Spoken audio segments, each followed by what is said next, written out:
As we reported, the Trump administration announced today that the U.S. would officially suspend participation in the Intermediate Range Nuclear Forces Treaty, or INF, beginning tomorrow.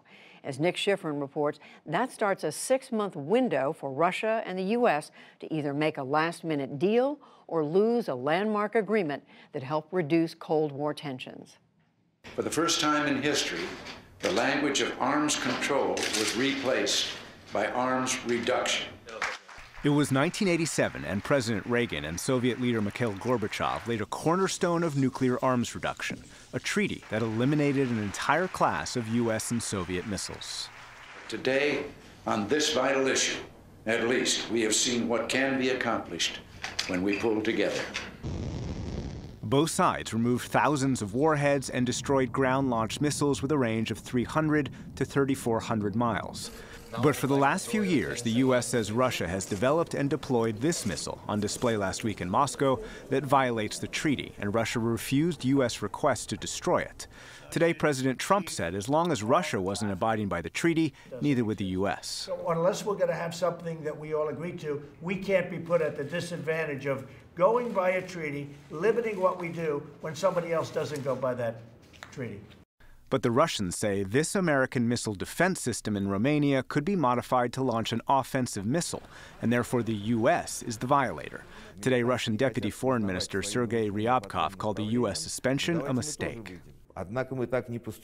We think that the agreement is essential. It is within interests of our security and European security, and it would be irresponsible for one side to shatter it. Europe has been probably the one that has benefited the most. Today, NATO backed the U.S. accusation against Russia, but some European officials, like EU Foreign Policy Chief Federica Mogherini, fear the start of a new arms race. From the late 70s through the late 80s, the Soviet Union and the U.S. deployed mobile, nuclear-tipped missiles to Europe. The INF eliminated them, and European officials say they don't want to turn back the clock. What we definitely don't want to see is our continent going back to being a battlefield or a place where other superpowers confront themselves. This belongs to a faraway history. Senior administration officials say they have no plans to acquire or deploy intermediate-range missiles to Europe or anywhere else. But the Pentagon has a research and development program into new missiles ready to go. And a NATO official tells PBS NewsHour the U.S. has raised the idea of testing a new non-nuclear ground-launched cruise missile this year. I think that ultimately will cause some unnecessary friction with our best friends in the world, that is, the allies in NATO. Tom Countryman was the Obama administration's top arms control official. He says today's U.S. decision is a mistake because it doesn't solve the problem, the Russian missile that violates the treaty and threatens Europe. It does not address the European security disadvantage created by the new Russian deployment.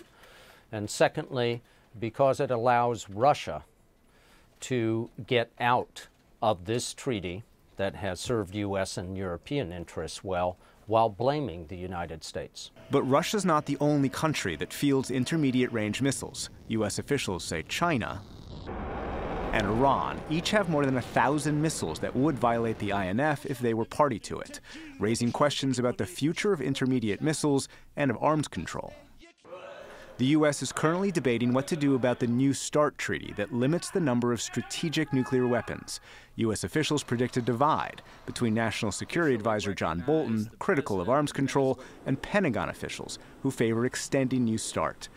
Today, Secretary of State Mike Pompeo said the U.S. was only interested in extending the treaty if it protects the American people, protects our allies around the world as well, and has provisions that other countries are both capable and willing to comply with and allow us to verify that they have complied with those agreements. Absent that, it's just sitting around a table talking. In 1987, years of talking allowed the two titans of the Cold War a little banter over an old Reagan line. The maxim is, dovii no provii, trust but verify. Today, the U.S. and Russia have little trust and won't let each other verify. And both countries are preparing for a future without the Intermediate Range Nuclear Forces Treaty. For the PBS NewsHour, I'm Nick Schifrin.